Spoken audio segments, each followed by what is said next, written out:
groups and foreign governments. Her name is Karen Hudes. She was senior counsel at the World Bank for 12 years before blowing the whistle. She's joining me now to talk about her experience and what it all means for the rest of us. I'm joined by Karen Hudes. Thank you so much for coming on, Karen. Thanks for having me. So could you briefly explain what the impetus was for you to speak out? What did you see? I was a lawyer and I saw securities fraud. I saw financial information that was not being disclosed to $180 billion worth of bondholders. It was my job to make sure that the financial statements were correct. So first, I reported it up the corporate ladder to the audit committee. When that didn't work, I went to the U.S. Treasury Department. And when that didn't work, I went to the U.S. Congress. Senator Lugar wrote 3 letters to the World Bank saying, "Don't fire this lady." And they promptly fired me. This means that the U.S. Congress does not have the information that it needs. So they stuck with the problem. After I was fired, 3 senators asked for a GAO inquiry into the corruption that I was reporting at the World Bank. Senators Lugar, Leahy, and Bai.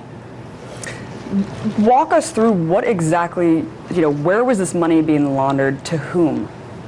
The money was going every which way because anybody that reported misconduct was fired.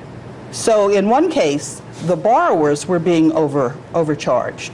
In another case, I was reporting corruption in the Philippines. $900 million worth of money that should have gone to fight poverty in the Philippines instead went to a corrupt man, Lucio Tan, who was in default on his loans. Philippine National Bank went into default. There was a run on the bank. Philippine National, the investment company tried to bail out the bank for $500 million. And then the board was lied to. And my story is about trying to uncover the cover-up. The cover-up went all the way to Congress, and then it went to 188 ministers of finance. So this is corruption in the entire world. And until it's set straight, what we're going to have is we're going to have a currency war.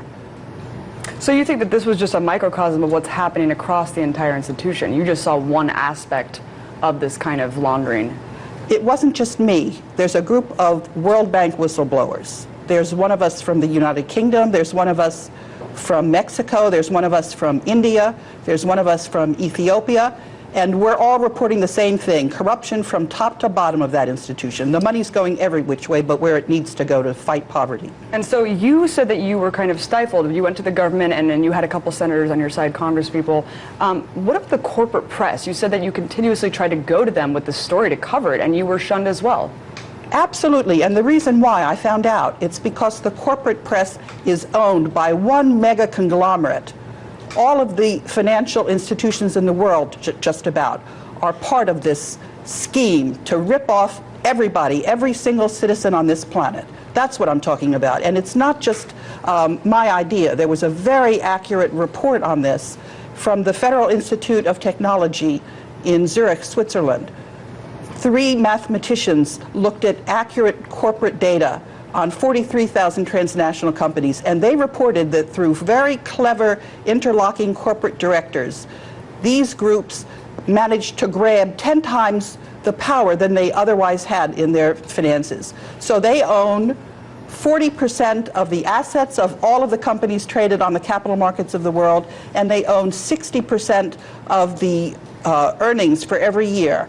This means that the central banks for the world are issuing paper money with absolutely no accountability to the people who are using this money. I mean, basically there's no oversight over these institutions. Aside from laundering money plainly, they're also laundering money offshore, hidden in these bank accounts, offshore bank accounts. They're the ones that we hear about all the time. Goldman Sachs, Yeah. You were talking about Bank of America. They are actually all one bank. That's what happened when we saw the LIBOR crisis. These institutions are one big conglomerate that think they control the world, and they think they're above the law, and they're not. Up until Karen Hudes, it was only theory, so God bless you, Karen Hudes. Thank you so much for what you did. You had a lot of courage to do that, and I wish more people like her would come forward. At any rate, all that extra money to be inserted into the economy thanks to fractional reserve banking at the local levels and overborrowing or overprinting of the fiat currency at the federal levels As the workforce becomes ever more flooded with illegal immigrant workers, literally pouring over the borders, working for pennies on the dollar, while all the good, high-paying jobs are being shipped overseas to, ironically, Mexico, and China and India as well. And this includes, essentially, our customer service jobs as well, which used to belong to Americans but now belong to anyone and everyone who doesn't know how to speak English or understand the meaning of the phrase, "I'm in a hurry." It would seem that is a prerequisite to work in customer service these days. This is all sort of a side note, but I'm so tired of calling AT&T customer support only to be put on hold for 45 minutes and ultimately get on the phone with a person who barely speaks English and never, ever solves the issue which I originally called to resolve. But as the money supply is flooded, the job market is flooded, the housing market is flooded, the greedy corporate coffers are flooded with cash, which they hoard, and our egos as a general race are flooded at the top. Our minds are obviously flooded with lies that make all this anti-human psychology possible. Pretty pictures are beamed into the minds of astronomers, dazzling them with images from light years away. And at the same time, pretty pictures are dazzling and babysitting our children, while mom and dad are off to work all day just to survive, then off to school for the children where the federal machine plops out carbon copies of Britney Spears drones thanks to their policy of teaching children to suck up information without question, do not think outside the pre-approved box, and regurgitate any and all information you have received on demand accurately.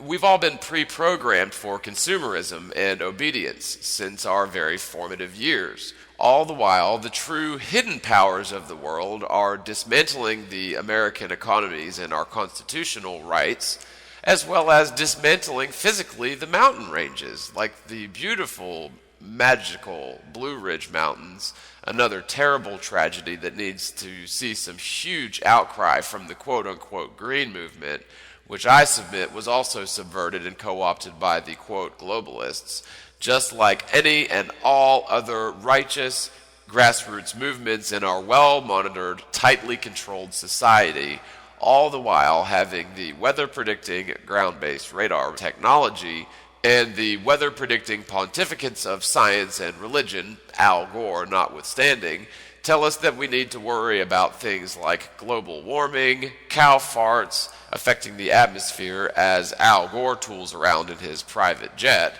with his Greenpeace sticker on the side of it, of course. And breathing too much is another thing we need to worry about.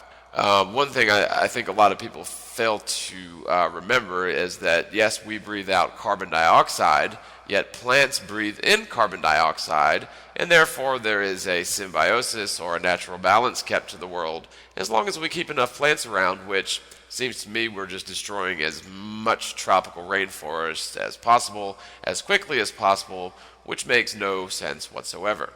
Now, speaking of Al Gore tooling around in his personal jet with the Greenpeace sticker on it, while corporate jetliners are most likely using water fuel cells, just like all commercial jets, which cause the clouds to form behind the planes during certain barometric or dew point conditions. And these are not probably chemtrails spraying all over us coming from the backs of the planes. Chemtrailism, much like the belief in a spinning globe, is a fun and scary and spooky thing to think about. However, neither theory makes any sense when you know the facts in the matter.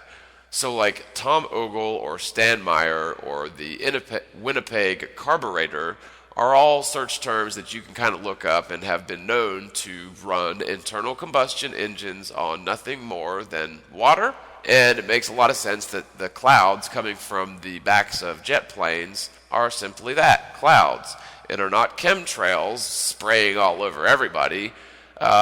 If you look into this a little bit, I think you'll see that there is some validity to my theory that chemtrails are not chemtrails. They are simply clouds being formed due to the plane manufacturers using a minor modification to the carburetor of all internal combustion engines, which allow them to run on water, or water vapor more specifically. the subversive societal elites would much rather have us squabbling about what type of chemicals they're using on us rather than actually knowing the truth, which is they're getting all their fuel for free, just simply pumping water out of the lake.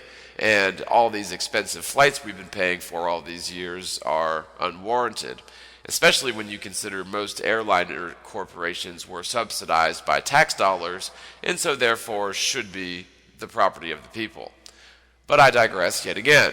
All that tangent aside, if we were to truly stand still on the heliocentric Big Bang universe, it would be a wild experience indeed to see the Earth begin to spin away, then the sun begin to arch away, and then the galaxy begin to haul ass away, and then finally the infinite void of space would just surround you in every direction, which, thankfully, none of this exists. It only exists in the minds of misinformed theoretical physicists who have passed their false images of belief into your mind as well. I think it's important to mention that we've all sort of known inherently that when we stand still, like take in a breath of the still air around us, that we are extremely, utterly, obviously still. Being totally still and fully knowing it through and through, balls to bones, is a strange feeling to a person who has subconsciously believed or consciously known that their entire life, for every second which went by, was unique, in a sense that the next second will have traveled thousands of miles through space, just like every other second before or since. And the very place he stood during that second will never be stood upon again, since the Earth and the solar system have traveled millions of miles from that point in just a few hours. The path of the blue orb you've been watching in clips throughout this video was a compressed representation of the path a moon, similar to our hypothetical moon, would take if orbiting a planet similar to our hypothetical planet in the supposed conventional heliocentric model, which is orbiting a star allegedly similar to our sun, which is orbiting a galactic center similar to the theoretical Milky Way galaxy, with a theoretical supermassive black hole at the center of that, traveling through space over 1 million miles per hour. One thing I never understood is, how does a black hole warp or puncture in space-time travel at any rate? How can something be warped inward and punctured in at all directions travel? Wouldn't the dynamic tension of all that inward thrust equally from all directions cause the theoretical warp or puncture to remain immobile? Anyways, it's a moot point because infinite space does not exist, therefore galaxies do not exist, and therefore black holes don't exist, nor does dark matter exist. And the overpaid, degree-toting Ivy League apes at CERN, for example, are doing the Cowley's Dance of Destruction, but are searching for something that couldn't possibly theoretically exist, nor does it necessarily need to theoretically exist since gravity has been debunked. See, scientists believe in this thing called dark matter, which is what tethers distant bodies, say the non-existing planet Earth, and the sun, using nothing but seemingly empty space as a medium for the hypothetical tether, which causes us to be bound by orbital motion to the sun, perpetually falling around the sun at times, being attracted to the sun at other times, and repelled wildly away from the sun at other times, depending on the time of solar year, or depending on the sun's angle of attack around the galactic center in the hypothetical, theoretical, heliocentric model, which does not exist. Now, these scientists believe that dark matter or antimatter exists in a realm just beyond the veil of human perception or understanding. Now, I agree with them on that premise, but in a spiritual or metaphysical term, not in the physical idea of dark matter, anyways, because dark matter theoretically does not need to exist since gravity does not exist. Now, anyways, the galaxy with its inwardly compressed from all directions center, theoretically flying through space much faster than any of the smaller moving parts, composing the nonsensical, physics-defying galaxy that depicts an astounding series of nonsensical curved lines and impossibly sharp angular turns and steep vectors of contradictory